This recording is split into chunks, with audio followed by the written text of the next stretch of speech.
तो बताइए मिस्टर वेदांत, क्या ये आपकी पत्नी पूर्वा त्रिपाठी हैं? नहीं जज साहब, मैं इस लड़की को नहीं जानता।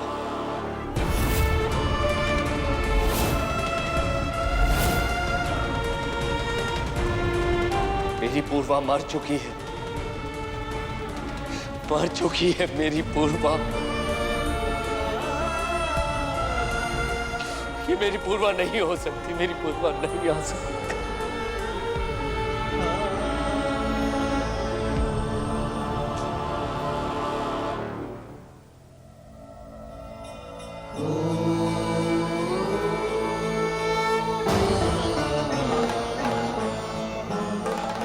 मनुष्य विश्वास करना चाहता है पर क्यों नहीं कर पाता प्रभु? और ये शंका बीच में कहां से आ जाती है? शंका तो अच्छी बात है पार्वती। जब कोई मनुष्य किसी स्थिति की अच्छी बुरी सही गलत संभावनाओं को मापता है, तभी जाकर वो किसी सही निर्णय पर पहुंच पाता है। परंतु ऐसे तो मनुष्य कमजोर होगा ना प्रभु? नहीं, बल्कि परिस्थितियों को सही से आंकना सीखता है। गलतियां होंगी पर उनसे भी सीखेगा। विश्वास में शंका और शंका में विश्वास, यही इंसान की सबसे बड़ी ताकत है। डॉक्टर त्रिपाठी ने तो कह दिया है कि आप उनकी पत्नी नहीं हैं। आपके पास भी अपनी पहचान साबित करने के लिए कुछ भी नहीं है। लिहाजा मैं इस कोर्ट का ज्यादा वक्त खराब न करते हुए आपको चेतावनी के साथ यहाँ से बाहर जाने का आदेश दे रहा हूँ। जज साहब, मैं सिर्फ वेदांत के बारे में ही नहीं, अपने परिवार के बारे में हर एक चीज जानती हूँ।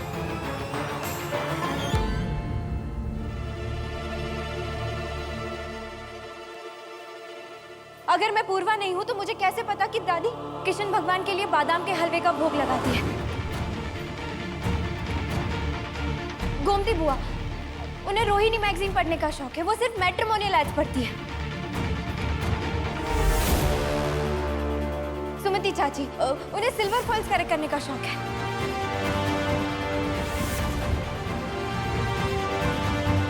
और माँ, जब मैं प्रेग्नेंट थी तो उन्होंने मुझे बुनाई सिखाई थी।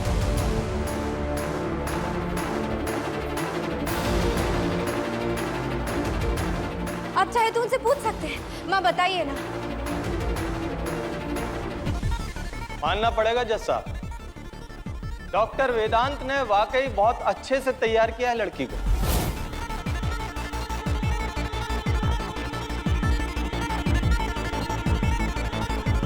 मेरी बहन पंखु, उसके बारे में तो वेदांत ने मुझे नहीं बताया होगा ना? पंखु, तुझे याद है बचपन में मैंने गलती से दरवाजा तेरे हाथ पे बंद कर दिया था? तू कितनी रोई थी। और मैंने तुझे प्रॉमिस किया था कि 1 हफ्ते तक मैं तेरा होमवर्क करूंगी, पर तू ये बात किसी को नहीं बताएगी, याद है?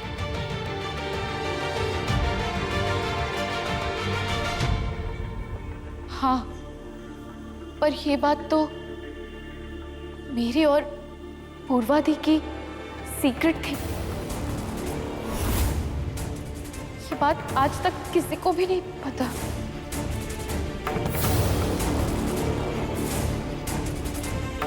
चलिए थोड़ी देर के लिए मान लेते हैं कि आप ही पूर्वा त्रिपाठी हैं। तो क्या आप ये बता सकती हैं कि आपका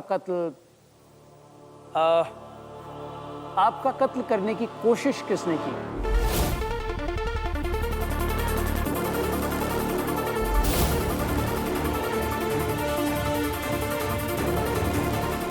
वेदांत उस दिन मेरे साथ ही थे। हम सब कुछ भुलाकर अपनी नई जिंदगी की शुरुआत करने वाले थे। हम यहाँ से कहीं बहुत दूर चले जाएं, जहाँ हमें कोई भी ना जानता हो, जहाँ गलती से भी दुख की परछाई हम तक ना पहुँच पाए। अपनी लाइफ को, हमारे रिश्ते को शुरू से शुरू करते हैं। वो कुछ बोलकर बाहर निकले कि जल्दी वापस आ जाएंगे। पूर्वा, मैं बस थोड़ी देर में आया। ओके। मैं बस दरवाजा बंद ही कर रही थी कि वो अंदर चला आया। हमारी बहस हुई और उसने मुझ पर हमला किया। किसने?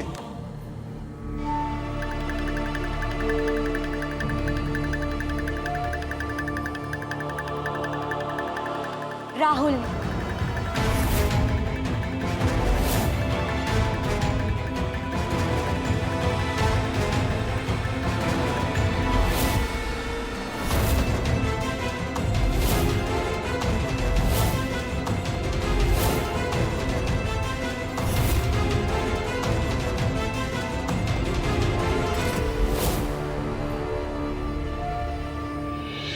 तो आपका कत्ल हो गया और कत्ल करने वाला भागा नहीं बल्कि कोर्ट रूम में एक नकली पूर्वा से पकड़वाए जाने का इंतजार कर रहा है।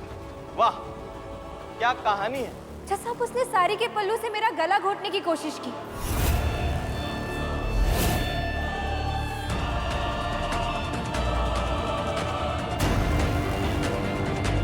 मैं बेहोश हो गई और जब आंख खुली तो मैं वहीं नानी के घर के पास वाले गार्डन में थी।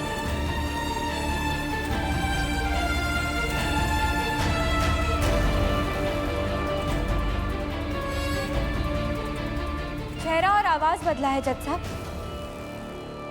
पर मैं आपसे कह रही हूं कि मैं ही पूर्वा।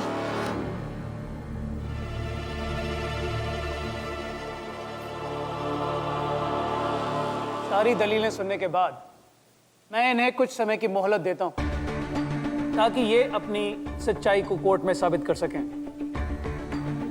इसके साथ ही पुलिस को भी वक्त दिया जाता है कि वे सबूत ला सकें। योर ऑनर, जब तक इस केस की छानबीन चलती है मैं अदालत से दरख्वास्त करूंगा कि डॉक्टर वेदांत त्रिपाठी को बेल पर रिहा कर दिया जाए। हरगिज नहीं जज साहब, अगर ये लड़की पूर्वा है तो उसी रात मिसेस पूर्वा त्रिपाठी के घर पर किसी का कत्ल हुआ है जिसके आरोपी डॉक्टर वेदांत हैं। बीच में बोलने के लिए माफी चाहूंगा योर ऑनर, पर अभी अभी मार्केट की एक तस्वीर आई है। इस तस्वीर में वेदांत त्रिपाठी मौजूद है। ये तस्वीर 8:12 पर ली गई है, ठीक उस वक्त जिस वक्त खून हुआ।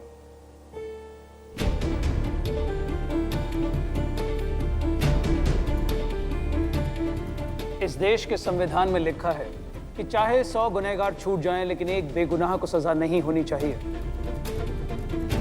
लिहाजा ये कोर्ट पुलिस को आदेश देती है कि इस केस को फिर से इन्वेस्टिगेट किया जाए और साथ ही साथ वेदांत त्रिपाठी की बेल को मंजूर किया जाता है।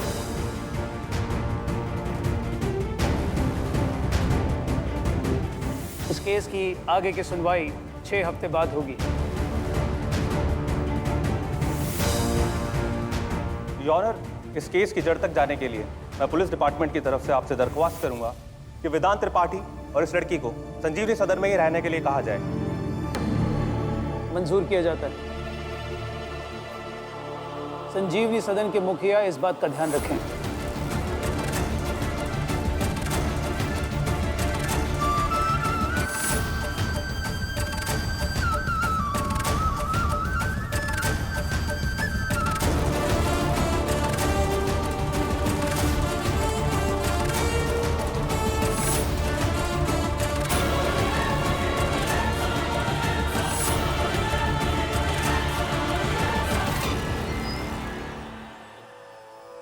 जैसा होना चाहिए था बिल्कुल वैसा ही हो रहा है प्रभु।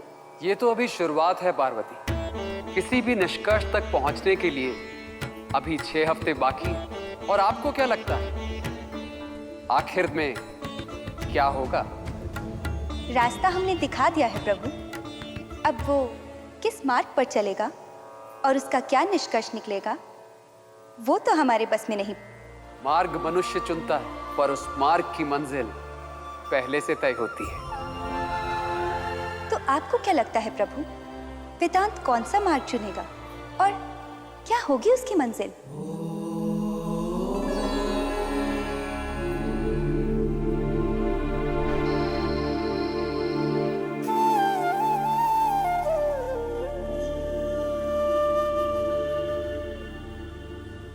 अरे वो जज का फैसला था, कोई भगवान का नहीं। घर में रखने के लिए कहा है ना, तो दे दो नौकर वाला कमरा। इसको घर का सदस्य समझने की बेवकूफी क्यों? क्योंकि ये बेवकूफी मैं करना चाहती हूँ। आप वैद्य की पत्नी हैं अम्मा। मरे हुए लोग वापस नहीं आते, इतना तो समझती है ना। और ये रोको रोको अपनी बहू को ये पूजा वूजा करने से। भले ही ये लड़की पूर्वा ना हो, पर मेरे लिए ये बात बहुत बड़ी है कि आज इसने मेरे बेटे वेदांत को बचाया है।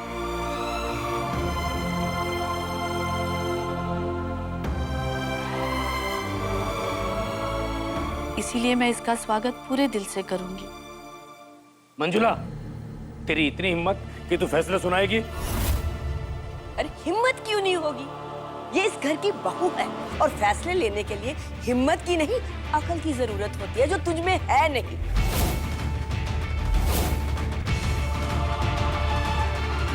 इसलिए अपनी पत्नी के साथ इस लहजे में बात कर रहा है।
अच्छा, तो अब ये भी बता दो कि हम तुम्हें किस नाम से पुकारे? पूर्वा ही बुआ। हाय, लेकिन हम जिस पूर्वा को जानते हैं वो तो बिल्कुल भी तेरी जैसी नहीं दिखती थी। तो आपका जो मन कहे वो बुला लीजिए, क्योंकि कुछ ही दिनों में सच सामने आ जाएगा और आप दोनों खुद मुझे मेरे नाम से बुलाएंगे, पूर्वा।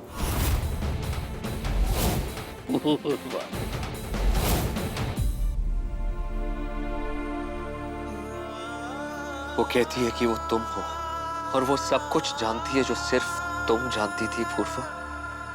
लेकिन मैंने तो अपने हाथों से तुम्हारा अंतिम संस्कार किया है। वो आग की लौ में अभी भी महसूस कर सकता हूं। फिर वो कौन है पूर्वा?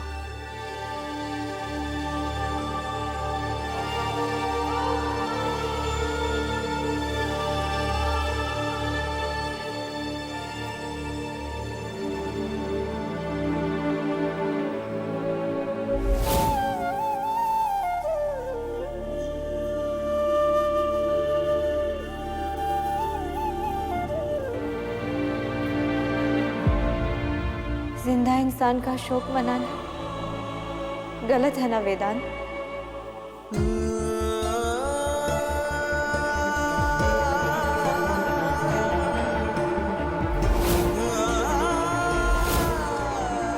तुम यहाँ कमरे में क्या कर रही हो? वेदांत, मैं जानती हूँ कि आप उससे कितना प्यार करते हैं और आपसे बर्दाश्त नहीं हो रहा कि वो आपको अचानक छोड़कर चली गई। और वो जिंदा है वेदांत, सिर्फ चेहरा बदला है और वो आपके सामने खड़ी है और आज भी आपसे पागलों की तरह प्यार करती है। वेदांत, मैं ही पूर्वा हूँ। मैं बेवकूफ नहीं हूँ, दिमाग है मेरे पास। इसलिए आप सिर्फ दिमाग से सोच रहे हैं।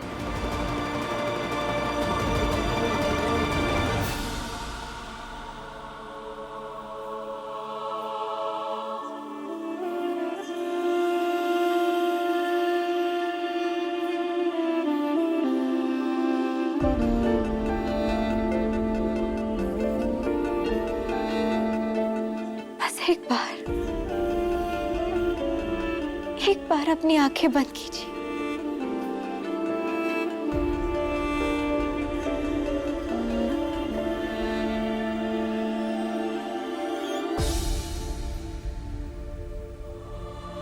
और पूछिए अपने दिल से कि क्या मैं ही आपकी पूर्वा हूं या नहीं।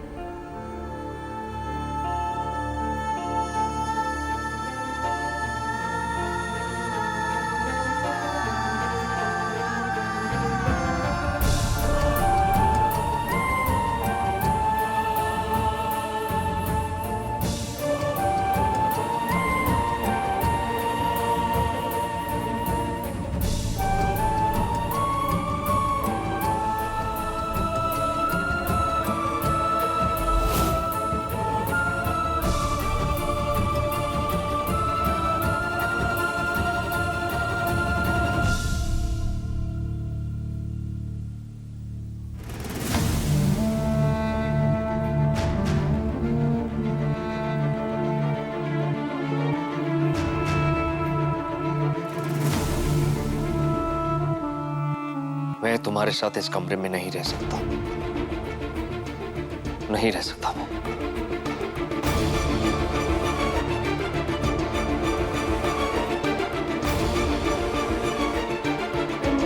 कैसे सच साबित करूं? कैसे?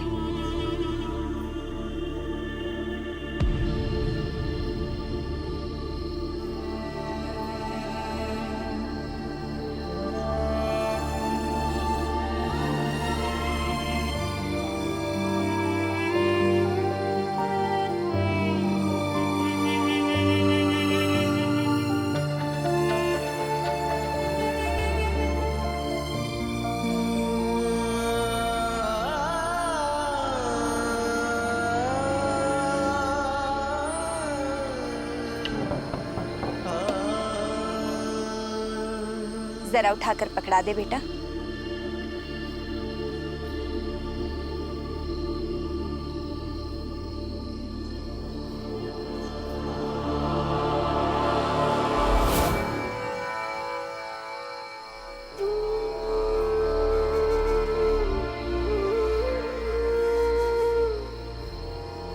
छूट गया जेल से, तो फिर यहां ऐसे अकेले क्यों? घर नहीं गया?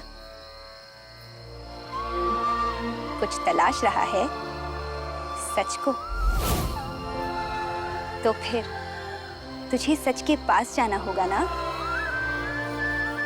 यहां ऐसे भागकर आने से क्या होगा? लेकिन सच्चाई को झूठ से अलग करूंगा कैसे? बादल चाहे कितने भी काले क्यों ना, सूरज अपनी जगह बना ही लेता है। वैसे ही झूठ के काले बादल भी एक ना एक दिन छट ही जाते हैं और सच्चाई सामने आ जाती है। पर उस सच्चाई को देखने के लिए तुझे वहां होना भी तो पड़ेगा ना।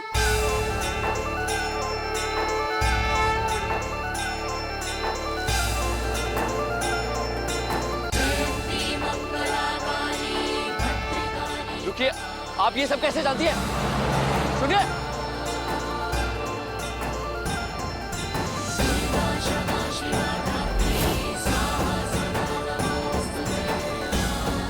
इतना सब कुछ कैसे जानती है?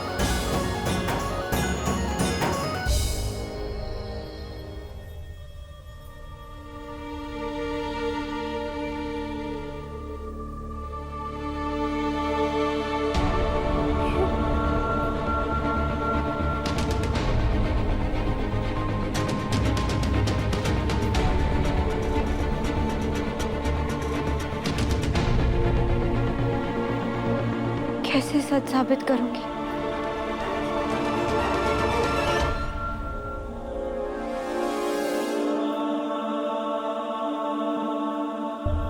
क्या कहूंगी सबसे? कौन हूं मैं? किसका चेहरा है ये? मैं भी यही जानने आया।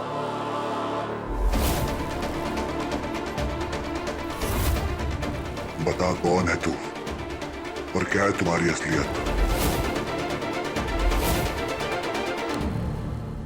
कौन हो तुम?